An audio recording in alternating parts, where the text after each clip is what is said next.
All right. Good afternoon, everyone. Welcome to May's Sustainability Chat.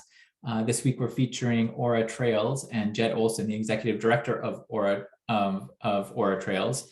I'm Casey Meehan. I am the Director of Sustainability at Western Technical College, and I also serve in the role of Director of Programming for the Sustainability Institute, which is its own 501c3 in La Crosse, Wisconsin.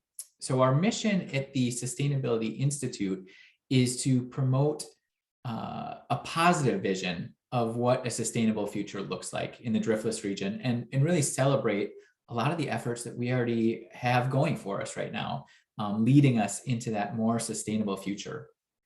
A couple of things before we get going. If you've never been to a sustainability chat with us before, it's typically around a 20-25 minute presentation. And then we've got some time for questions and answers at the end. So if you have questions, feel free, first of all, please keep your microphones and your cameras off, but feel free to type any questions that you have into the chat box. So you can find that if you're not familiar with Zoom, you can find that it's a little conversation bubble that you'll see on probably the bottom of your Zoom screen. So just click on that and the chat box will come up. Feel free to type in your question and we will get to those questions at the end of the presentation. So I'll moderate those questions at the end. Again, please keep your cameras off and your microphones off just to maintain our stream. It helps with the smoothness of our stream.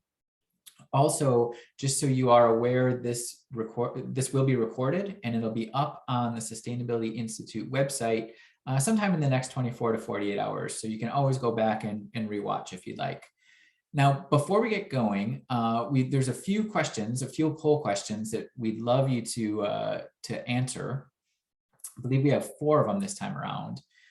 4 simple yes/no questions. So do you consider yourself a cyclist? Do you consider yourself a hiker?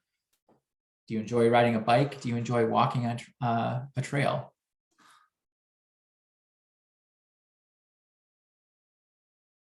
Take just a couple more seconds to answer that. And what we're going to use those questions for, Jed will, it's going to inform a little bit of his talk today, depending on how you answer these questions. So it looks like most people have answered. All right, and Jed, it looks like about half the people consider themselves cyclists, half do not. 70% say that yes, they are a hiker, 30% say no. Everybody, 10 out of 10, answered that they enjoy riding a bike, and everybody enjoys walking on a trail as well. All right, so here at the Sustainability Institute, our work is guided by the UN Global Goals. And that's a plan to address some of the world's most challenging problems that we're facing right now and move us closer to thriving. So sustainability isn't just about environmental stewardship. It's that, of course, but so much more. And those UN Global Goals, the Sustainable Development Goals, are a series of 17 interconnected goals that work together to bring us to this idea of sustainability or thriving by 2030. And you'll notice that they're really broad, right? They're not just about environmental stewardship. There's goals about ensuring equitable access to basic services, about reducing inequalities, about fostering innovation and resilience in our communities. Of course, some about caring for the environment, and other goals about promoting peace and collaboration and transparent decision-making. So really, if we're thinking about sustainability as thriving, we need all of those things to really thrive. So today we're going to be talking about ORA Trails, and the UN global goal that sort of comes up as maybe the most obvious is goal number 15, which is life on land. It's all about conserving and restoring land and the unique ecosystems that we have here in the Driftless. And ORA does a lot of that work. But it's also about making our communities more livable by providing access to safe and inclusive green spaces. It's also about promoting physical and mental health by getting people outside in nature. There's so much evidence out there right now and just a growing body of evidence about how good it is for our mental and physical well-being to be out in nature. And then, of course, it's also about climate action by using a fossil fuel free mobility and recreation. So ORA Trails really encompasses a lot of these goals. They're all really interconnected. So without further ado, I want to welcome our guest, Jed Olson, who's the executive director of ORA Trails. And Jed would be playing in the dirt all day if he could. He's been back and forth across the globe, following one adventure after another by bike or by board or by boots. And when it came time to raise a family, he and his wife, Kelly, paused just long enough to plant a few roots here in the Driftless area. And we are so grateful for that. And then they started their adventures all over again. So this time with kids in tow. La Crosse and the surrounding area offer all the recreation possibilities that they could ever ask for, accompanied by a warm, welcoming sense of community. Jed loves that he can pick up his kids from school, hit the woods, slopes, or water, and still be home for dinner. By serving as the ORA Trails Executive Director, he's an opportunity now to improve and highlight this beautiful place that he calls home. So, Jed, come on in and take it away. All right. Thank you very much, Casey.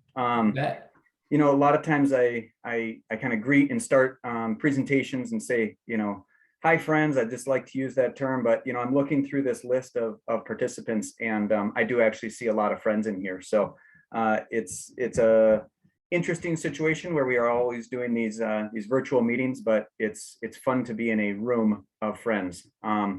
So like Casey lined out a lot of the pieces that we kind of talk about sustainability, and we have this organization, this Outdoor Recreation Alliance, or ORA Trails.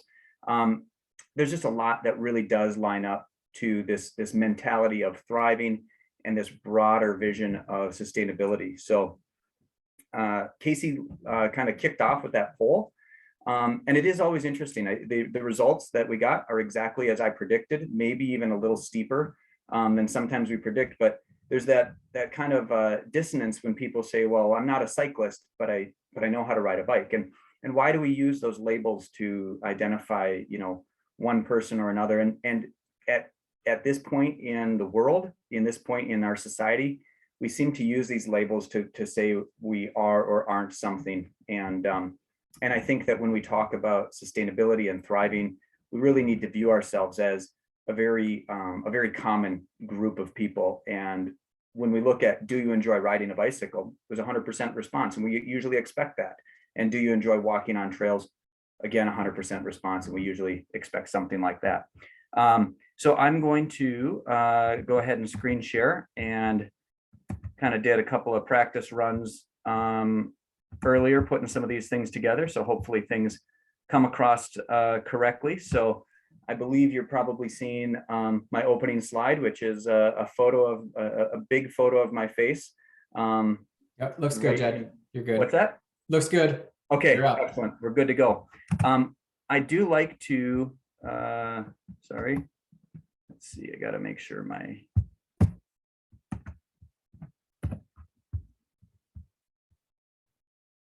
okay, it may have kicked me back out. I'm going to try this again to share my screen, and then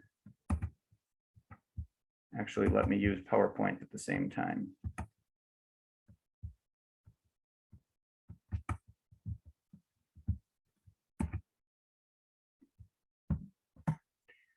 There we go. I usually like to start my discussions with an Indigenous land recognition, and again, like Casey mentioned in my bio, I'm very privileged to live in the place I live. But I'm not the first person to live here. And in fact, there's been thousands and thousands of years and hundreds of generations of people who've come before us and enjoyed the beauty and the benefits of where we live. So we want to just take a minute to recognize that, the area that we live, the area we are presenting from today occupies the land of the Ho-Chunk people. And we wanted to honor the ancestral land and the sacred lands of all Indigenous people. As we look into what our organization does, our organization has grown a lot in the last few years, in the last decade, and we took a huge leap less than 2 years ago. And that leap was, if we want to grow up and we want to make impact and we want to be this organization that can thrive, is we need to step to the plate. And we kind of went from a very, very volunteer based model to a staff based model. And so I've been that volunteer in many capacities over the years.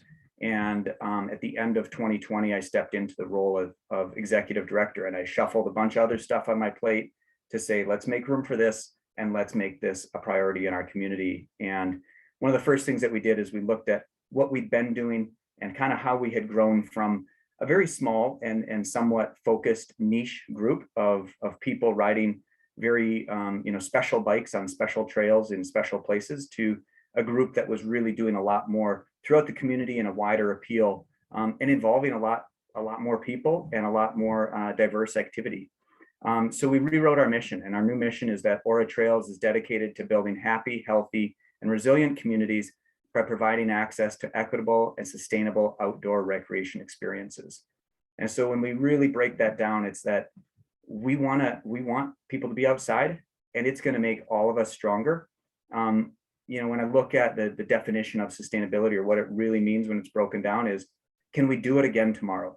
And if we have this community that really values the assets we have and the opportunities we have, it'll continue to be something that we can use, time after time and day after day. And that really is something that's sustainable. This slide is a little tricky to read. It's a little chaotic and all over the place, but that's okay. This is my middle son that's featured in the slide here. He's missing a tooth from a sledding accident in the photo. And he is a little chaotic and all over the place. And it's what brings a lot of joy to us in our life. The bit of information I have here is something that a scientist, a psychologist called Roger Walsh, calls his lifestyle factors. And he says, these are the things that you need to be an effective and healthy and happy, thriving human. I didn't find this through Roger's work. I actually found this through another person's work, and that person is named Logan LaPlante. Logan is, at the time of his TED Talk, he was 13. So he has this TED Talk called Hack Schooling Makes Me Happy. And it's one of the most viewed TED Talks ever. And it's by his 13-year-old kid. And it's really empowering to see somebody like that bring these topics forward. And the topic that he talked on is, what does he want to be when he grows up? And his answer is that he wants to be happy. So in order to be happy, Roger Walsh says that you need nutrition, you need exercise, you need stress management, you need time in nature, you need spirituality, you need service, you need recreation, and you need relationships. And the really cool thing about ORA Trails is that we actually are every single one of those things. We kind of hit every one of those things.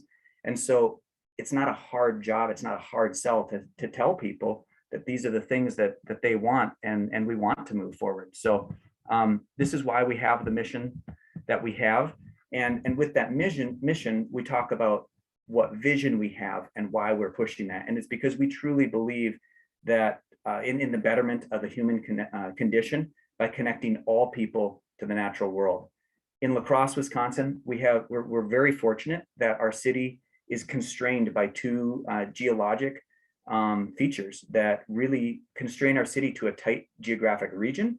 One is the Mississippi on the west side, and then we've got a 600-foot bluff line on the east side, and the city is squeezed in between. But that means that anywhere in that 25 to 30 block range from the river to the bluffs, anybody who lives in there has very quick and easy access to both of those things. And so we live in a place that makes it easy to get, that we should be able to get all people into the natural world.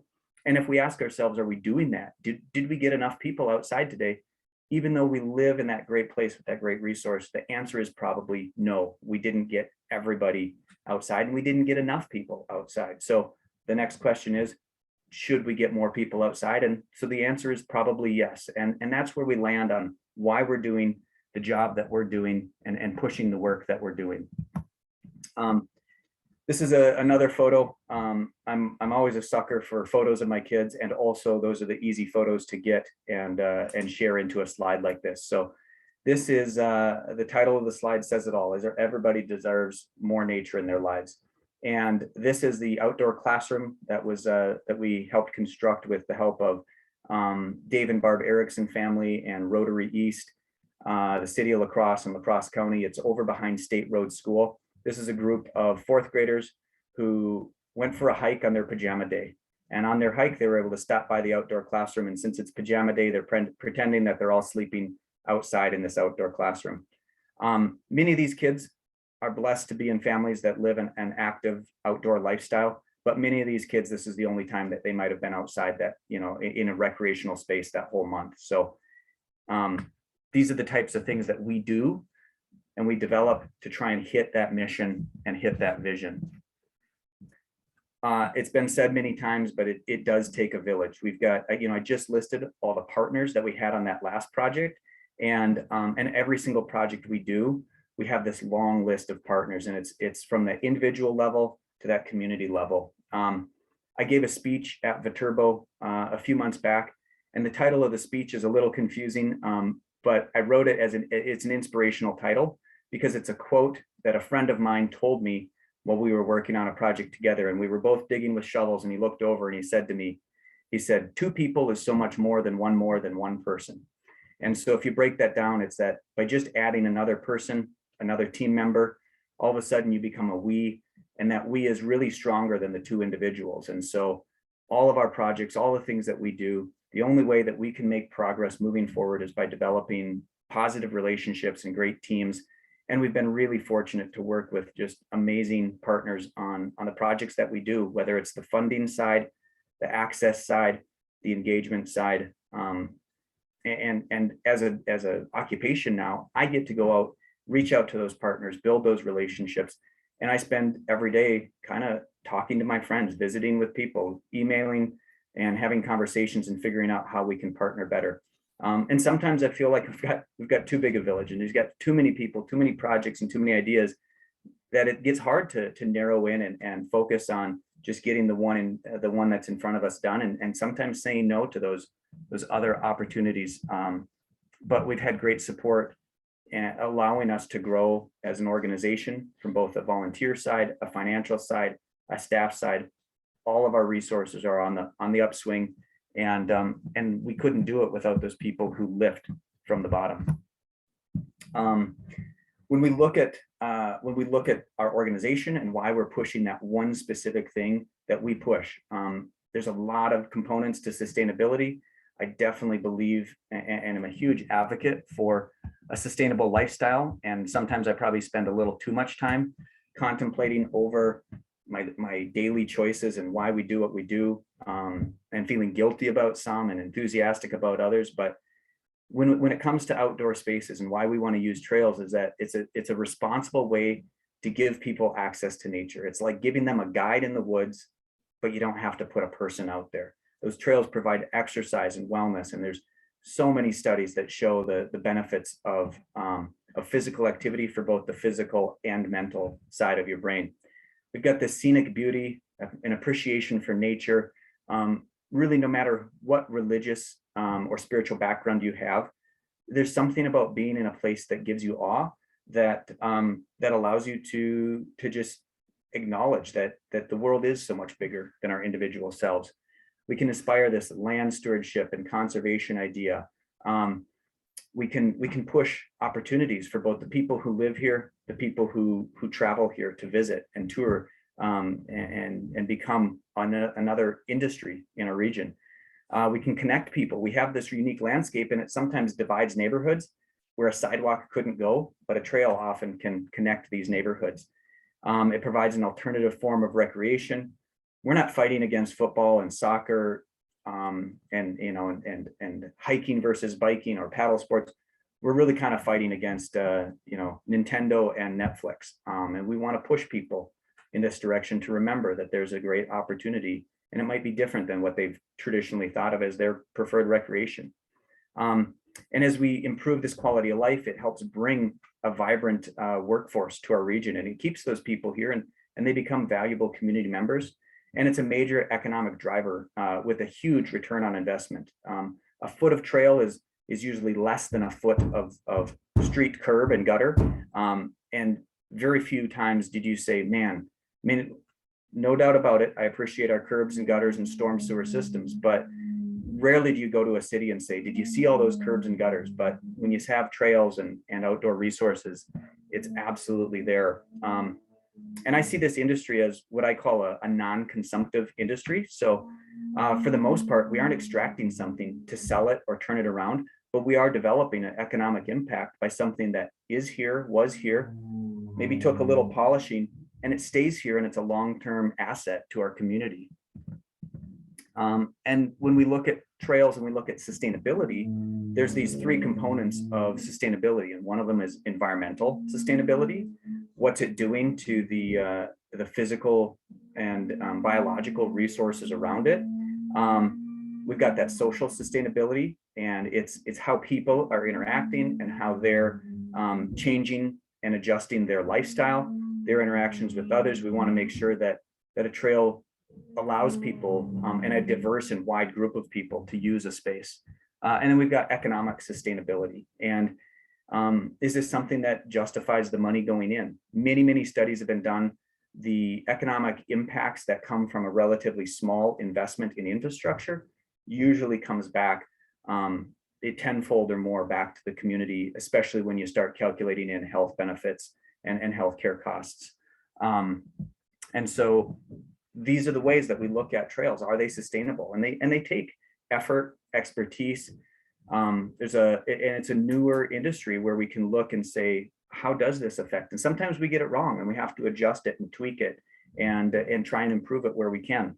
But it's a really fun field to be in because it's innovative and it's changing, but it's not a high-tech piece like we typically think of as innovation. And it's bringing these things, assets to communities that make them better communities. And we have places all over the state, all over the region, all over the country that look to our region on how we're doing these things. One of the last pieces here is our volunteer opportunities. So, sorry, my screen I'm sliding my piece all over so I can actually read my own notes here. But we couldn't be, without our volunteers, we'd just be one or two or three people standing in the woods looking around trying to get something done. And so we have all sorts of opportunities, no matter the type of person you are. We've got trail work events all over the region, activities that we're doing to improve spaces. We've got events and celebrations. If you like planning a party, we've got volunteer opportunities for you. And then we've got these partner organizations that we work with. And obviously we look at these municipalities, but there's also schools and school groups, the universities. We've got local businesses that jump in on specific activities, service organizations like our Rotary and our Kiwanis clubs, groups that come out of our universities, our service fraternities have helped us on all sorts of projects. And then we've got our youth activity clubs.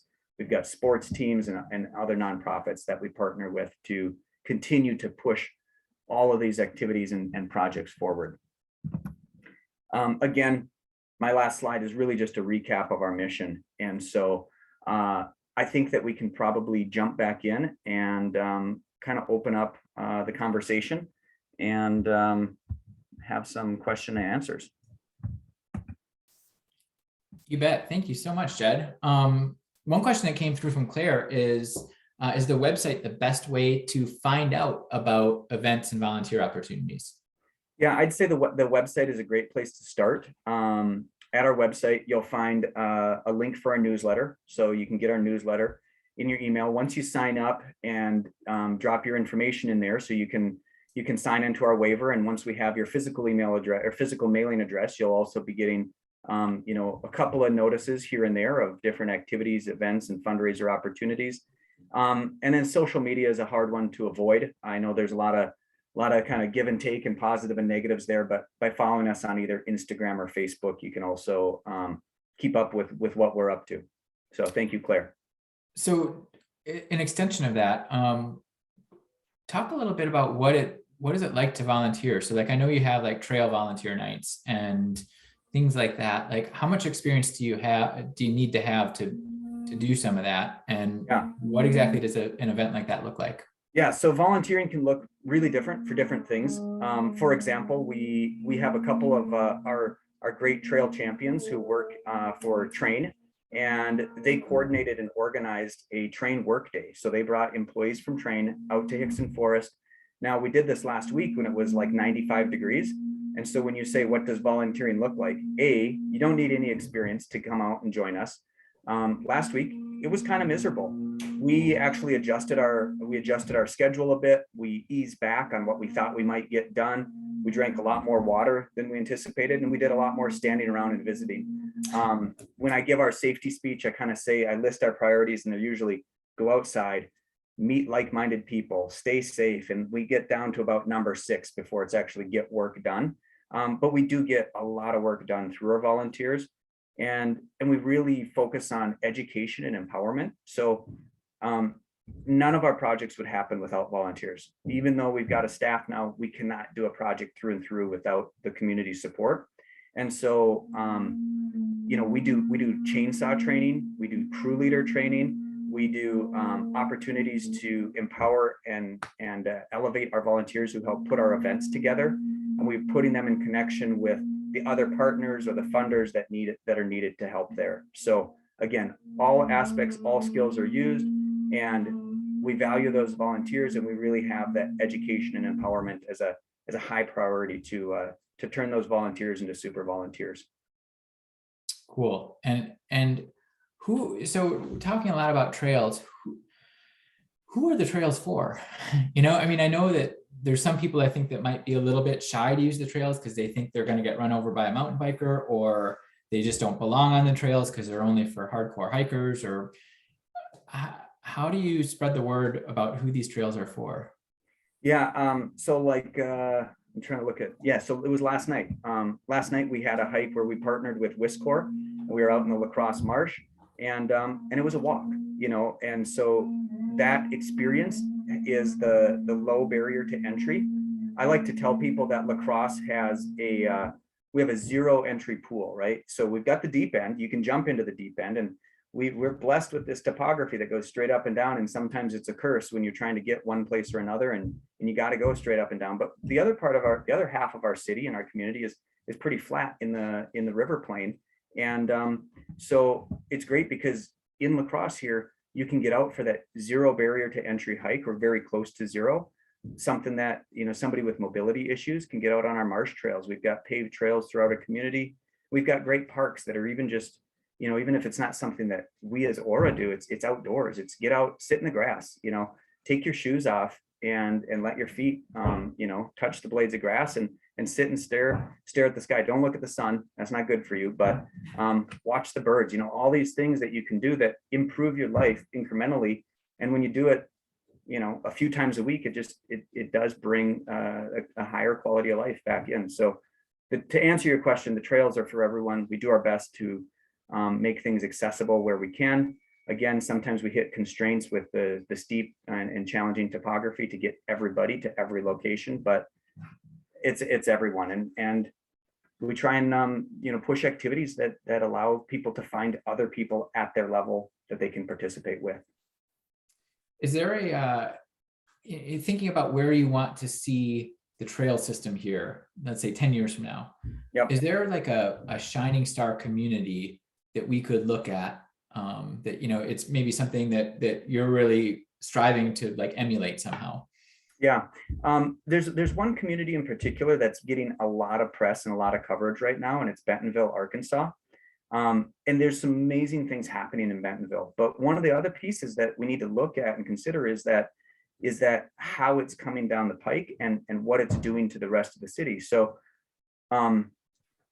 there's some amazing assets that are happening in Bentonville, and they're using those assets to really increase the number of people that move to their community. And this is an issue that La Crosse has is we've got this workforce need that we need to bring more people in, but we need to bring them in a responsible manner and at a level that's sustainable. And so Bentonville has some really, really cool things that are great idea pieces. And it's like if the world was Pinterest, you'd be like, pinning it all over the place. Bentonville has this, and this. But then we look at a lot of different communities that, Duluth, Minnesota is a great example. To use some regional stuff, even over in Wausau, they've done a couple of park projects where they've pushed and they've said, how could we use this space? Rib Mountain right now is doing a master plan adjustment. And they're saying, how could we use this space differently? Could we get more people out here doing more things? And we could look towards a community like a community in Northern California or in the Sierras or in the Rockies, and they're not quite that same equivalent that we have, because our community is nestled right against this natural resource, where a lot of the bigger cities in Colorado, like a Denver, isn't in the mountains. It's down on the plain, and you actually have to take a big trip to get to the mountains. And the city, the village, the towns that are in the mountains, the Vales and the Aspens and the communities like that are really not sustainable, or not they're not affordable to live in for a lot of people. So Appalachia has done a great job of trying to use that very close natural resource to their communities. So so to answer your question, there are communities all over that are doing amazing things, and we try and keep our eyes open in all directions and see what they do right and what they do wrong. And I really think that what we're doing here in La Crosse is, we are a model. We've got other people reaching out to us saying, how are you doing it? How do you do this? How can I bring these types of features to my community? So speaking of that, are there any new projects coming up that you're excited about that you can talk about? We've got kind of 4 projects on the docket that we're pushing forward right now. One of them is there's a little section of land along the Bud Hendrickson Trail on the north side of La Crosse.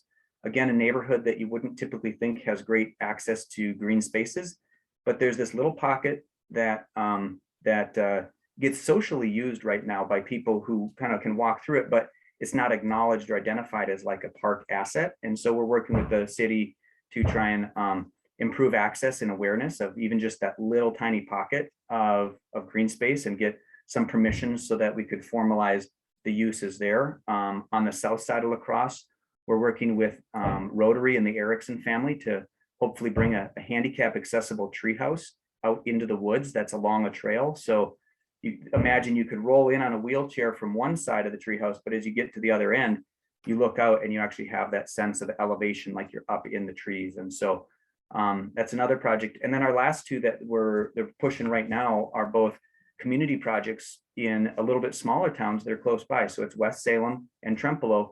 And we had community leaders say, man, we love what La Crosse is doing. We'd like to emulate some of this. How can we do this in our community? And so we've partnered with them, and it's become an ORA project to bring a bicycle playground similar to some of the ones we've done in La Crosse here to each of those communities. Speaking of projects, I know for a while you had was it 50 miles of trails in 5 years? How is that going? Yeah, so that's still being pushed right now. What we're working towards on that is our biggest issue, trying to kind of connect our whole region by trail, is that there's little slivers of land that we may or may not have access to, or that a trail is hard to put through because it's so steep. And so we kind of need to find a different route. So about 7 years ago, there was a regional effort put forward to develop what's now called the La Crosse Blufflands Plan, or the Blufflands Plan of La Crosse and La Crescent region to improve recreation and conservation. And so it's linking our whole community kind of north to south, and even La Crescent on the other side of the river is linked in. And we still are definitely looking for, it would take probably in that range of 50 miles to really connect all of our dots that are on the map now, to connect them with trail, because with our topography, we can't just go straight lines. So we have to kind of weave down through the valleys, and sometimes it's tight switchbacks.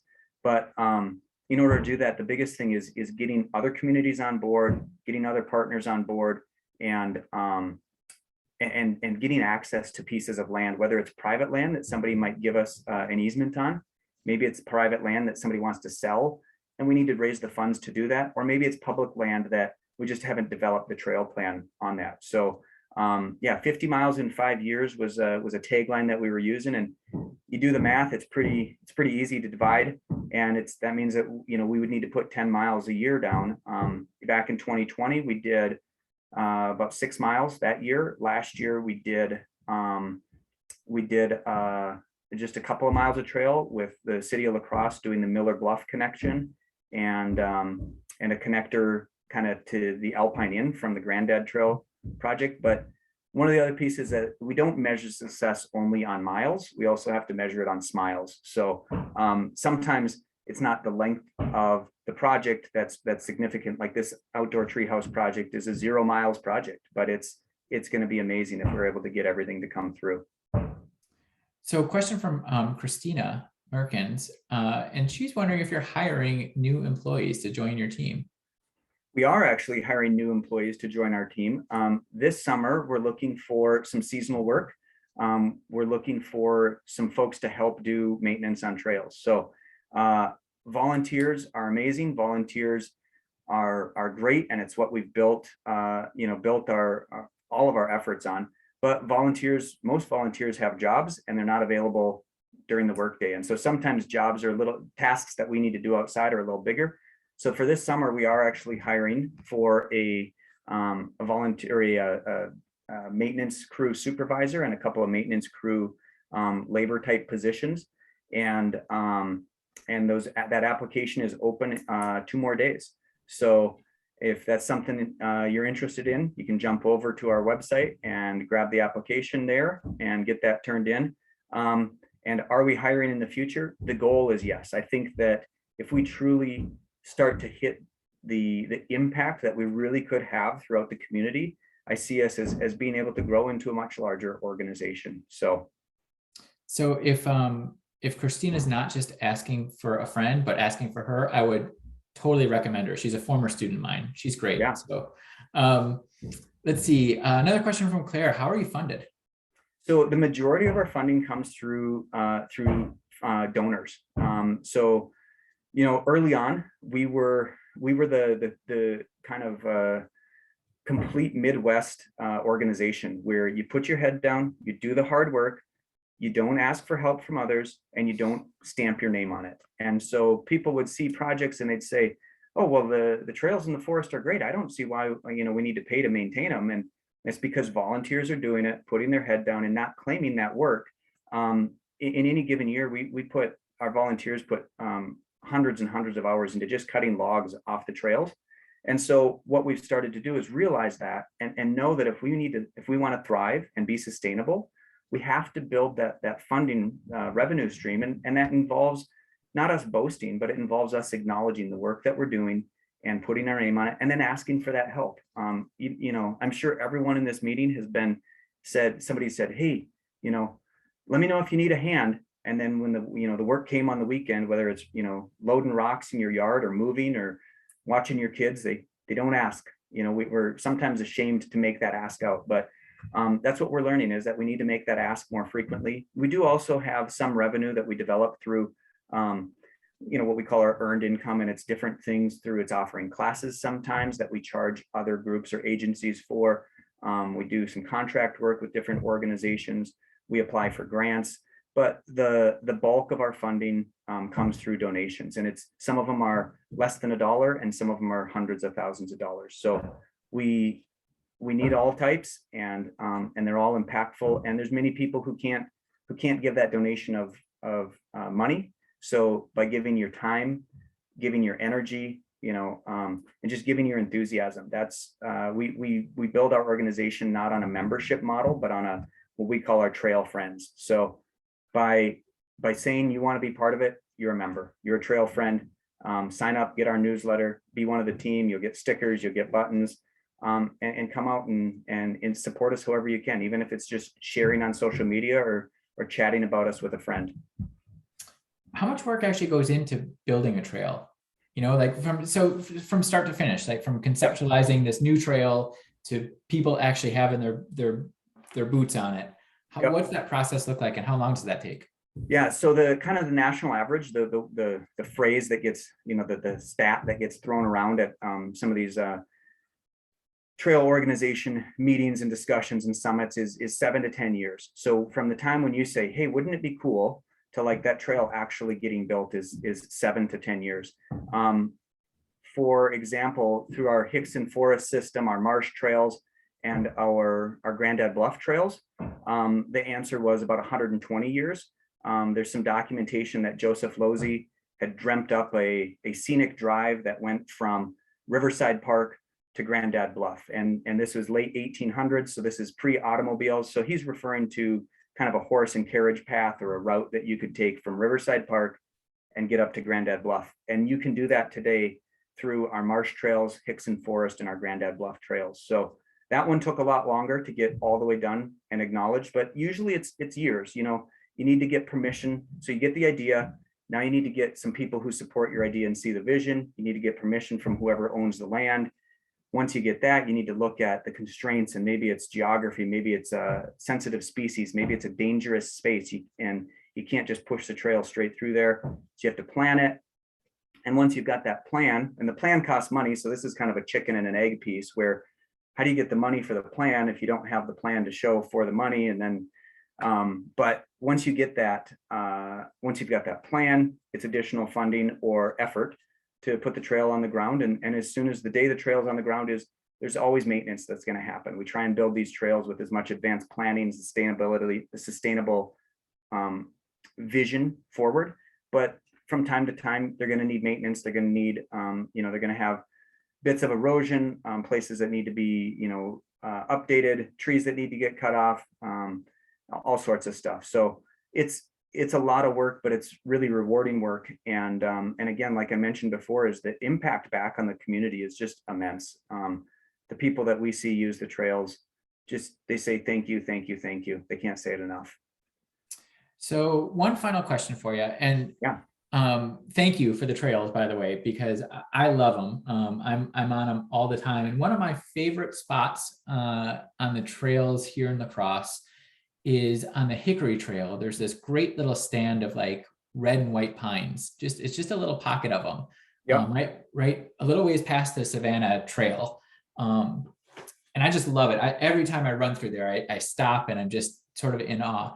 I'm wondering if you've got a spot or a trail that you gravitate towards. What's your favorite one? Yeah, I know exactly where you're talking about. We've got a couple of spots in our area where there's a grove of like trees. So that grove of pines on the Hickory Trail. Also, there's a section of the Hickory Trail that goes through some black walnut, and that black walnut actually kind of suppresses some of the undergrowth. So all of a sudden, it's a bit more clear right there.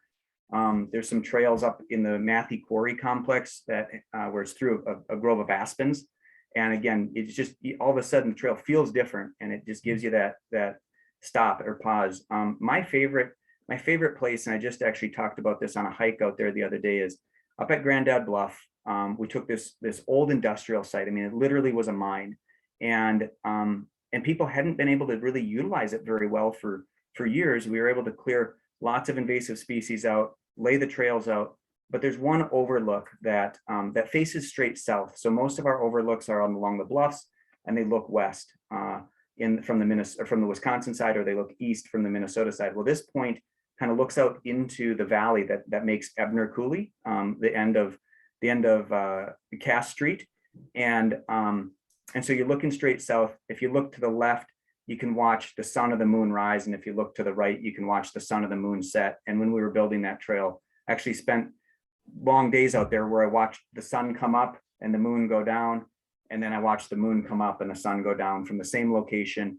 And in my mind, I call it the azimuth point. The azimuth is how a celestial object goes through the sky. So that's that point where you get to watch the whole skyline if you're there long enough. Nice. Awesome. Jed, thank you so much for taking the time to talk a bit about ORA Trails and share your knowledge with us. It's been great. So we are, if you like this type of programming, as much as I do, as much as we do at the Sustainability Institute, please do consider becoming a member of the Sustainability Institute. Really, none of this programming would be possible if it wasn't for our members. None of this free programming would be possible without membership. So super easy to become a member. and donate. So you just go to our website, sustaininstitute.com, and at the upper right, there's a become a member button and a donate button. Feel free to go there and smash those buttons. We'd love it. I would like to pay special thanks to our promoter, champion, and advocate members of the Sustainability Institute: Wade Hackbarth, Glenn Jenkins, Jacob Siamas, Raj Schnick, Dorothy Leonard, Lynn Todd Huffman, and Lee Rosh. And special shout out to our most recent donor, Dynamic Lifecycle Innovations.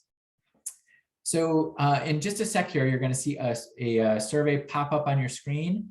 If you could take 10 seconds or so just to answer those 2 questions, it gives us some idea of programming and directions on where to go.